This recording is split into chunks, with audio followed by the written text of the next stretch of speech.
Welcome to my new office space. I'm still sorting everything out, so it's a little bit of a mess in here, but I'm so excited to finally have a space to shoot and kind of get ready and do my stuff. I'm gonna start off with some updates. So in terms of ceramics, I haven't made anything new. I haven't been in very much. I've been focusing on this boot making workshop, and it's been so fun so far.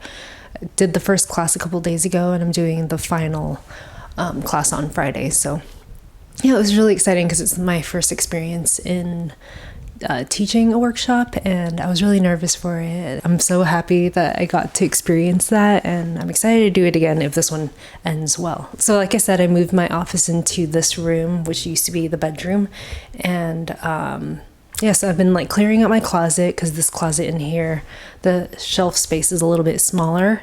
I've been clearing out my closet, adding stuff on Depop, and then also wearing stuff that I haven't seen in a while because it's been in the back of the other closet. And so I've been excited about clothes again. And like this jacket right here, I had this jacket for a little while and I never really knew how to wear it, but I broke it out and wore it to an event that I DJ'd at, and I really like it. I've been seeing it, or jackets like it, around. Like Bodhi has one, and then also I started watching Twin Peaks, like I said, a couple months ago, and Donna has a jacket like this, which she wears a couple times so far that I've seen. So it's just a fringe jacket from a brand called Pioneer Wear. I believe it's from the 70s. I really love Mary Janes. I have a chunky Mary Jane, a less chunky Mary Jane, a more sophisticated, like heeled Mary Jane. But these right here, these are Rothy's, which are washable shoes, like machine washable shoes. These are so comfy, and they're kind of like a slim fit, and they look so good with like cropped jeans, long jeans, wide leg pants, like anything. It just looks so feminine. And it's such a simple shape. I've been seeing a lot of ads on them and seeing people wearing them.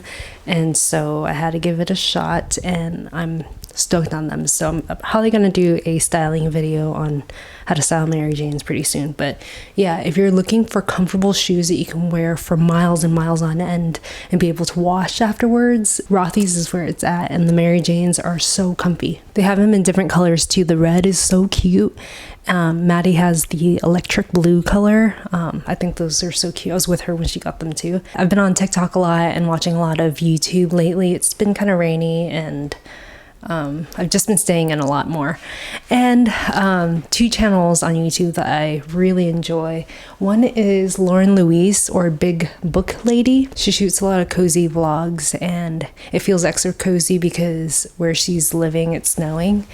So yeah, gentle music, kind of like slow living, some cooking stuff, and I mean just like lifestyle stuff that I like to watch. Great personal style, great home style, and she has a really cute cat. She reminds me of someone who could be related to Maddie in a way, which is funny. She doesn't have that many videos up, but they all have quite a lot of views, so I think her channel is like really growing quickly. So catch on and start watching her channel. Another channel that I've been watching is a woman named Michelle Montana, who does a lot of interior videos. I love her sense of humor. I think she's so funny. A lot of the things that she talks about in her videos, like how to elevate a rental or faux pas and stuff, I think she hits it right on the head. I think she does it perfectly. I just discovered her channel pretty recently because she was recommended when I was watching Paige Wessels. So in the same era, I would say. So Michelle Montana and Lauren Louise. Jason and I went and watched Poor Things. This is so funny. So we went on a day date to Pink's Hot Dogs, and we were sitting right beneath a billboard that said Poor Things on it. And I'm like, I heard that's really good, but I really don't know what it's about. And so he's like, yeah, let's just go see it. So we got directly influenced by the Pink's billboard that we were sitting right underneath. Yeah, so we went and watched it at this little tiny theater in Los Feliz. It was fantastic. I love the styling of everything. The outfits are insane. I heard the director did Lobster as well, so I want to watch that, but I heard that it was really sad. But yeah, this movie is fantastic. So if you're looking for something to watch, you gotta watch that. In terms of beauty stuff, I have two things here. So my skin's been really dry lately. So I started using this foundation. This is the Kosas Revealer Skin Improving Foundation. The shade I have is medium neutral warm 2 30. I've actually had this for a couple years, and when I first used it ever, I remember it being too moist for me. Like throughout the day I'd be like, oh, I look greasy and gross. Your skin texture does change over time, and also because this bottle is a couple years older, I don't know, right now it's just perfect on me. I really like the finish of this. I don't have to set it. I can't promise that you'll have the same results. So definitely go to Sephora and try it out before you commit to a full bottle. I was reminded of this because my friend Dacia uses this, and she also uses the NARS, I think it's like Fluid Sheer or something like that, which I also use. So she's like, oh yeah, I really like the Kosas one. And I'm like, oh yeah, I have a bottle of that. So then I tried it out again, and it's just been perfect. So that's been my go-to foundation. The concealer is fantastic as well, but I do notice that the concealer is a little bit too oily for my skin. In terms of lipstick, okay, so I have a little bit of this on right now, but this is actually a bit more saturated than how I'm wearing it right now. This is a Luxe matte lipstick called After Hours, number 827 from Bobbi Brown. This is a deep, almost burgundy red, but what I do is I just kind of blot it on, and it has the prettiest blue undertone. And I love spreading it out and just kind of like staining my lips with it. In terms of layering this up so that it's like a bold, saturated color, I haven't tried that yet, but when I do, I'll get back to you on this. But so far, I really love this formula. I love wearing perfume, and I mean, my favorite perfume of all time that I've worn the most, like I'm almost out of this one because I've been using it very sparingly, is the Glossier You. This is the original bottle from like the first launch ever. And let me tell you, I just got this one a couple months ago, which is the big, like huge size. Like, let's see the comparison. And a lot of people are saying that the new formula is totally different from the old, but I think you guys are crazy. This smells exactly the same to me. I'm gonna give it to my friend who's a perfume expert to break it down. I know they reformulated, and a lot of people are saying that it smells very different, but it smells exactly the same to me. And even when I spray one on each arm and have my friends smell it, they think it smells the same too. These both last all day on me if I do wear a non-scented rich lotion underneath. If I don't, it just disappears immediately. So, I mean, there's a lot of different variables, but to me, these smell exactly the same. So yeah, Glossier You, that's the one that I've been reaching for the most. And I love it for this time of the year, like the beginning of the year, because when I first started wearing it at 10, it was at like the beginning of the year, so it felt like a fresh start. So yeah, I'm wearing this again. And I think I still have a discount code if you guys are interested in using that. I'll have it linked in the description. Jason and I have been trying to go to a different dim sum restaurant like every week or every other week or so. When I was growing up, we used to go to dim sum restaurants on special occasions, and we would get like a big pot of tea. It would come in the stainless steel pot, and then the youngest person or a younger person would, like, you know, pour tea for everyone. And I forgot how much I love jasmine tea, or drinking tea in general. So right after we had dim sum, we went to 99 Ranch, and I picked up this jasmine tea. This is such a classic jasmine tea package to me. Like, I've seen this all my life, and I've seen it in so many different sizes. And what I do is I take 2 tablespoons of this and pour it into a stainless steel pot, much like the ones that they have at the dim sum restaurants. This is the one that I have.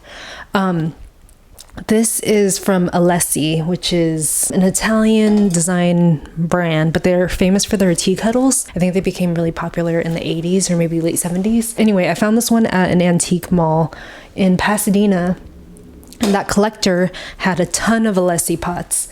So I went and bought 2 things. I bought also a like a big jug thing, but this one I didn't really use that much just because I didn't drink that much tea until now. Now I use this every single day, and I absolutely adore it. I love the little nub that's on top, like how they made it a little triangle, and there's a little catch for the tea bits. And I think the reason why I like it so much is because it reminds me of the one that I grew up using, which is the stainless steel one. If you're in the market for a tea kettle, look up Alessi and look up vintage Alessi, because there's some beautiful designs. I finally got the dining table of my dreams. It's a mid-century fold-out table, and the reason why I wanted this is because I saw it at my neighbor's house, and right away I'm like, hey, does that like pull out? Because I saw the leaflets on the bottom. He's like, yeah, it does. It comes out to like 90 something inches, you know? And when I saw it, I'm like, this is perfect for my space because it's like pretty small. when it's not folded out, but if I want to have a ton of people over, I can pull it out. And then eventually he's like, I'm moving out if you want to buy it from me. And so I did. I bought it and sold my old table on Facebook Marketplace, which is fantastic. And I've been loving this one, even though it has a bit more wear and tear than my last table. I just love that it's solid wood. I can just like clean it up and then refinish it if I want to. But I like that I'm not as delicate with it as I was my last table. On this new table, I'm not like super precious about using coasters all the time. Whereas my last table, because it's such a modern, brand new table, it's a piece that I want to have for the rest of my life and actually show signs of wear and tear. So I knew that I wanted to have an office, and cord management is such an insane thing. I have like so many cords everywhere, obviously. I'm sure you do as well. And so I just got a surge protector from Belkin. Anyway, I got the one with the highest reviews. But what I wanted to talk about is this thing right here, which I've had for a while now. This is just a little box that covers your cords, and this surge protector fits in here perfectly, and it keeps everything kind of out of the way and hidden. I got this from a friend who's moving out, and she just had like 2 of these, so she gave them to me. But yeah, I really like this because not only does it keep your cords managed, it keeps the visual clutter out of the way, which is such a plus. All right, that's everything. Thank you so much for watching. I'll see you in my next video. Bye.